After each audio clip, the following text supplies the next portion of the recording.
We are pleased to welcome Mr. Marty Johnson, who is the founder and president of a great organization called ISLES, Inc., founded in 1981 with the purpose of? It's a nonprofit community development organization focused on environmental solutions. It's based in Trenton, trying to come up with innovative ways to meet a 9-word mission, which is foster self-reliant families and healthy, sustainable communities. So that is an interesting way of approaching some of these challenges that we face in tougher communities. Back in the day, 1989, Marty and I were in the second class of a great organization called Leadership New Jersey. I met you then, and I thought, trying this passion that you had and have today to help people. Where does that come from? So that's a really good question. I go back to my grandparents who moved up from the South. They were sharecroppers. They wanted to work in the rubber factories of Akron, Ohio, and struggled. They ultimately found a job there. My parents grew up in those families and had a pretty challenging time. My mother was in an accident when I was young. She couldn't walk a good chunk of my childhood. My father ended up leaving when I turned 16. Little brother and sister at home, mother in a difficult body cast. And, you know, the football coaches from Princeton University come to my high school. So I'm trying to be a high school kid and dealing with those challenges that come with being, with having those deep questions about, you know, where's food, where's housing come from for us as a family, and darned if I didn't get in. So I got thrown in the middle of Princeton's campus as a football player. And you actually wrote was it your senior thesis? Yeah, I sure did. I wrote a senior. I was able to visit Northeast Brazil my second half of my junior year and I looked at some challenges of development in a fishing village there, and it got me thinking a lot about, aren't there better ways of doing development in places that need it, that would both strengthen those that you intend to serve there in those communities as well as the environment. And out of that, I wrote a senior thesis on that project, but started looking at, okay, if you were to do this better, what would it look like? And me and a couple of others decided to take that theory and put it into practice. We created ISLES when I was a senior, and I've never had a real job, Steve. I hear you, but you work at it every day. Fast forward.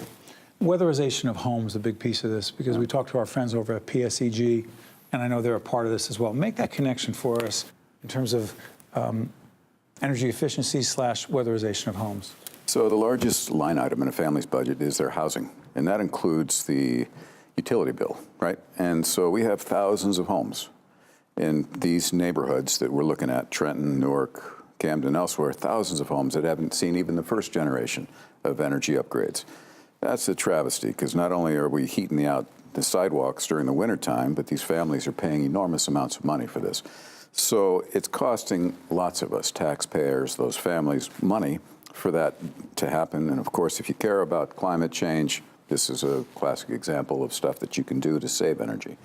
And so PSE&G is in this interesting position of both selling energy and saving energy, right? We're going to be hearing more about that over this coming year and the implications of maybe decoupling those incentives.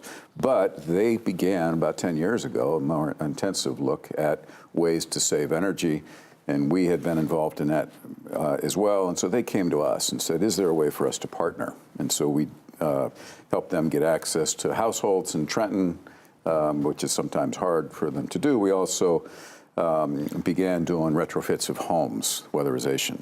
What's it cost for families? What does the utility cost? No. What does it cost for these families to get this done?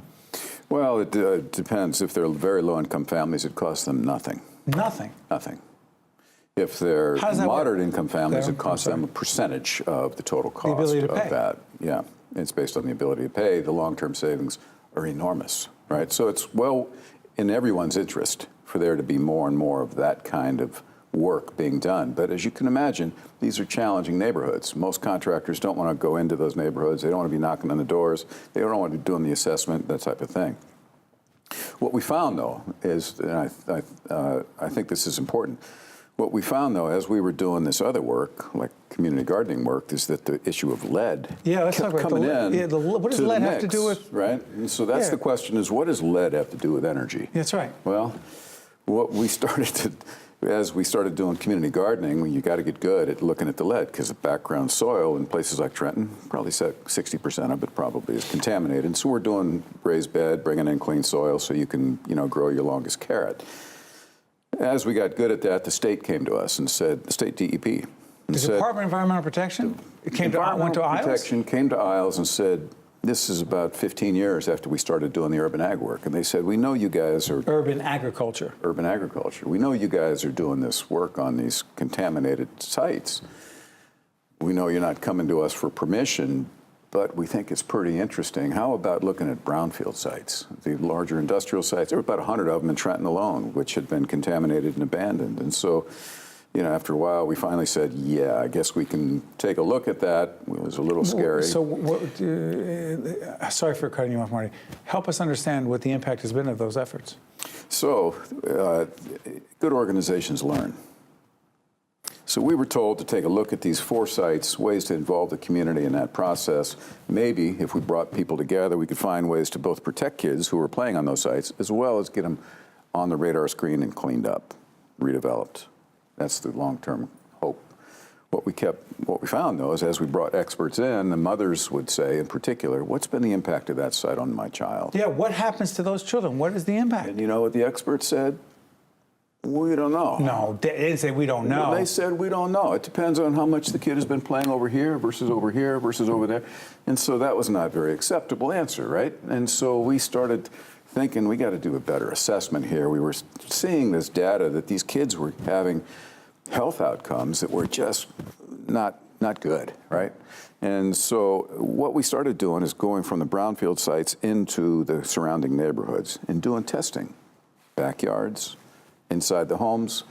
What were we finding? And what we were finding was like shocking. We're looking at some photos of it. Right? It was shocking. High What we were levels. finding is that over 65% of the homes that we were testing shouldn't have been lived in by children. The dust in the homes, it's about a half a pack of sugar, you know, from your restaurant sugar packs. About a half a pack of sugar is worth of lead will permanently damage a child. Permanently. And so what's going on real quick? is that, well, it impacts their brain. Respiratory right? system? So it's your cognitive functions, it's impulse control and the behavioral front. The challenge of lead is that the researchers don't know really what's going to happen. They don't know whether that impact is going to be 5 years down the road, 10 years down the road. What we do know is that prisons are full of inmates who've got, if you drill into their bone marrow, there's a lot of lead. So that it has enormous impacts. So we've got about a minute left. Real quick, what's being done in that regard?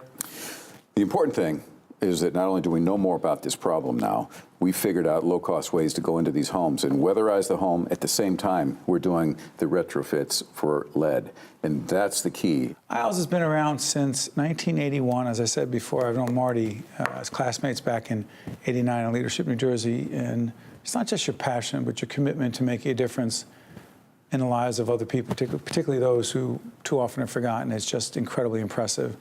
And we honor you for your efforts. Thank you, Marty. Thank you, Steve. Well done. Yeah, appreciate it. I cry when I'm hungry because it's really hurtful to my stomach. When you feel sad that you don't have food, like at the table. I feel weird because my tummy starts grumbling. Sometimes all that makes you feel better is food.